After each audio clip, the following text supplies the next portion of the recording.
اعوذ باللہ من الشیطان الرجیم بسم اللہ الرحمن الرحیم فانطلقا، پھر چلے دونوں، حتی اذا لقیا غلاما قتلہ، جب ایک نوجوان سے ملاقات ہوئی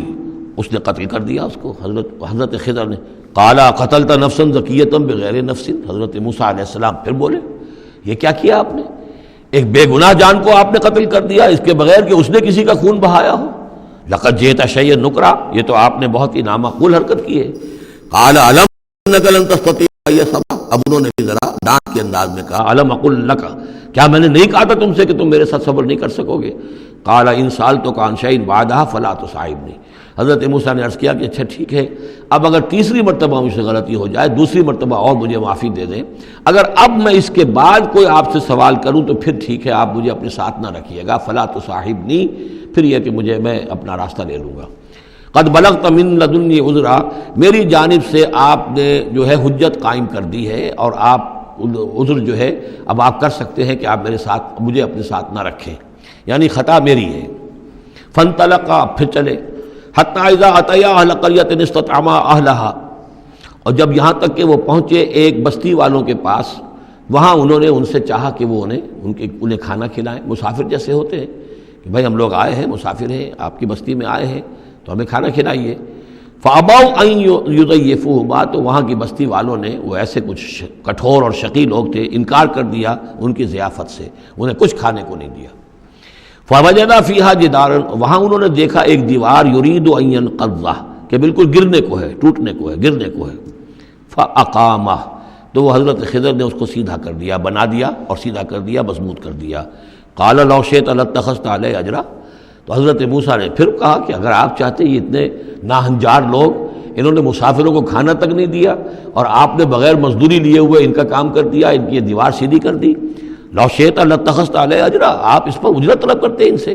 اور یہ جو اجرت سے جو ہے بہرحال ہم جو ہے کچھ نہ کچھ کھاتے پیتے۔ قال ھذا فراق بینی و بینک، کہ بس یہ اب میرے اور آپ کے درمیان اب علیحدگی کا وقت ہے۔ سأنبئک بتأویل ما لم تستطع علیہ صبرا، اب میں تمہیں بتائے دیتا ہوں اصل راز اور حقیقت ان چیزوں کا جس پر کہ آپ صبر نہ کر سکے۔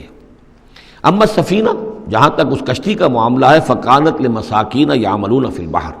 تو یہ ان مزدوروں کی ملکیت تھی کہ جو دریا میں محنت کرتے ہیں، جیسے کشتی ہے ادھر سے ادھر اتار دیا، دو پیسے لے لیے، ایک پیسہ لے لیا، یہ مزدوری کر رہے ہیں، ان کے لیے گویا کہ کمائی کا اور ان کی معاش کا یہی ذریعہ ہے۔ فاردت ان اعیبھا، میں نے یہ چاہا کہ اس کو عیب دار کر دوں۔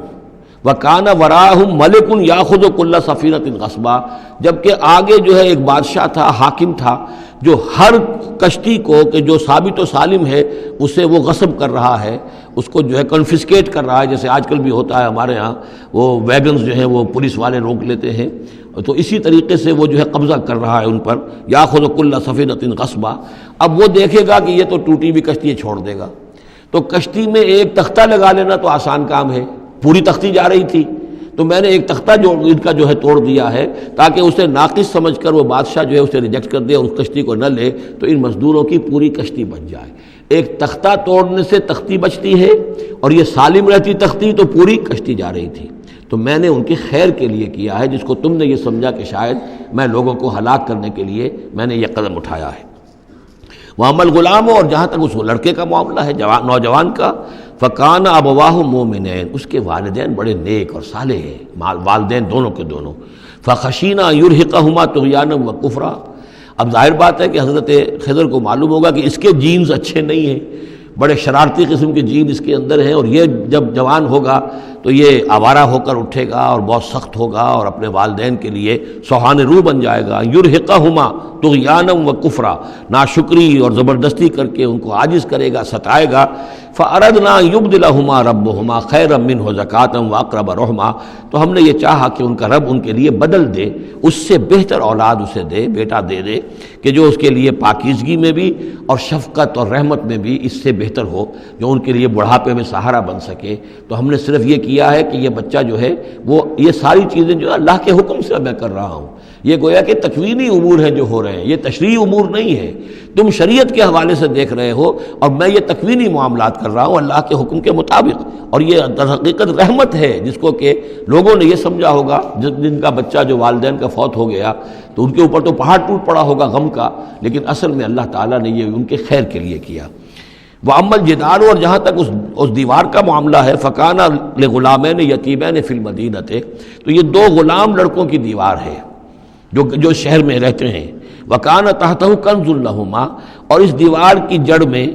ان کے لیے ایک دفینہ ہے۔ وَكَانَ أَبُوهُمَا صَالِحًا، اور ان کا باپ جو ہے وہ بہت نیک آدمی تھا، باپ نیک تھا، عین وہ جو سمجھیے کہ کسی جوانی میں یا کوئی وقت جو ہے وہ اس کی موت کا وقت آ گیا،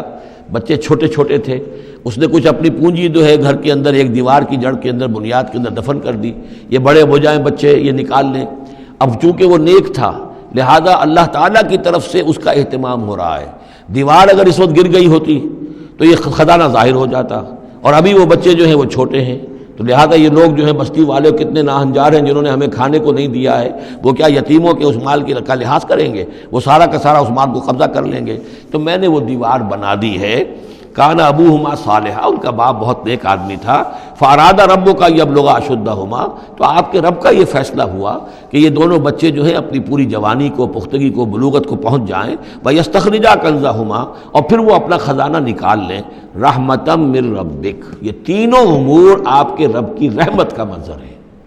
بظاہر جو بھی نظر آ رہا ہے تو دنیا میں جو حالات و واقعات ہو رہے ہیں یہ حقیقت دنیا کے اعتبار سے ہم اس کے ظاہر کو دیکھتے ہیں، اور ظاہر کے حوالے سے ہی دل گرفتہ ہو گئے، رنجیدہ ہو گئے، نقصان ہو گیا، یہ ہو گیا۔ ہاں اے فلک پیر جواں تھا ابھی عارف، کیا تیرا بگڑتا جو نہ مرتا کوئی دن اور، مرثیوں پر مرثیے کہے جا رہے ہیں، یہ سب کچھ ہوتا ہے، لیکن یہ کہ یہ پتہ نہیں ہوتا کہ اللہ تعالیٰ کی طرف سے جو بھی ہے وہ خیر ہے، اسی میں بھلائی ہے۔ تو بندہ مومن کا کام کیا ہے؟ تفویض الامر الی اللہ، اپنے معاملات کو اللہ کے حوالے کر دے، راضی برضائے رب، جو اللہ کی طرف سے آیا کہ ہر چساقی ماریخت عین الطافست، رحمتا من ربک، یہ سب کچھ رحمت تھا، رحمت ہے آپ کے رب کی طرف سے۔ وما فعلتہ عن امری، یہ میں نے اپنے جی سے نہیں کیا ہے، میرا فیصلہ نہیں ہے۔ یعنی یہ جو بھی تھے، چاہے فرشتے تھے اور چاہے کوئی نیک انسان ہے جنہیں اللہ نے بہت لمبی زندگی دے دی ہے، چاہے یہ کوئی روح ہے کہ جو انسانی شکل میں پھر آ گئی ہے، کہ جو اللہ تعالیٰ نے کسی ولی اللہ کی روح کو جو ہے وہ طویل زندگی دے رکھی ہے، کوئی بھی ہے، اس سے کوئی فرق واقع نہیں ہوتا، لیکن یہ کہ وہ در حقیقت کارکنان قضاء و قدر کی فوج میں ریکروٹ ہو گئے۔ وہ جو فیصلے کر رہے ہیں، جس کی تنفیذ کر رہے ہیں، اس کا شریعت سے تعلق نہیں ہے، وہ تکوینی امور ہے اللہ تعالیٰ کے۔ ذالک تعویل ما لم تستطع علیہ صبرا، یہ ہے تعویل، یہ ہے اصل حقیقت، یہ ہے اصل راز ان چیزوں کا جس پر کہ اے موسیٰ تم صبر نہ کر پائے۔ اب اس کے بعد جو ایک رکوع میں واقعہ آ رہا ہے ذوالقرنین کا، تو جو بھی 1-2 منٹ ہمارے پاس ہے اس میں میں تھوڑی سی تمہید بیان کیے دیتا ہوں کہ تو ایک سوال یہ بھی تھا کہ ذوالقرنین کون ہے؟ یہ کون ہے؟ یہ سمجھیے کہ اس صدی تک، تقریباً 1300 برس تک ہمارے مفسرین ان کے علم میں نہیں تھا کہ کوئی اتنا بڑا بادشاہ رہا ہو جتنا بڑے بادشاہ کا ذکر ابھی ذوالقرنین کے حوالے سے آئے گا، تو لہٰذا لوگوں نے یہ سمجھا عام طور پر کہ سکندر اعظم، یہی معلوم تھا سکندر بہت بڑا فاتح تھا، وہ مقدونیہ سے چلا یونان سے اور دریائے بیاس تک آ گیا، کتنا بڑا، تو اس کو، لیکن یہ کہ اس کی سیرت و کردار جو ہے جو سکندر کی معلوم ہے، اس کی کوئی مناسبت ذوالقرنین کے اس کردار سے نہیں ہے۔ ذوالقرنین اصل میں ایران کے بادشاہ تھے، اور ایران اس وقت 2 ملکوں میں پر منقسم تھا۔ اب بھی اگر ابھی کبھی نقشہ دیکھیں گے تو ایک علاقہ جو ہے ایران کا وہ تو ہے جو خراسان کا حصہ ہے، جو اصل ایران ہے اس کو بھی جو سمجھیے 2 حصوں میں، ایک پارس پرانا کہلاتا تھا جس سے فارس کا لفظ بنا ہے، اور دوسرا مادہ تھا، میڈیا یا مادہ۔ تو یہ ایک شخص ایسے ابھرے کہ جنہوں نے ان دونوں کو ملا کر ایک حکومت بنایا، اور وہاں سے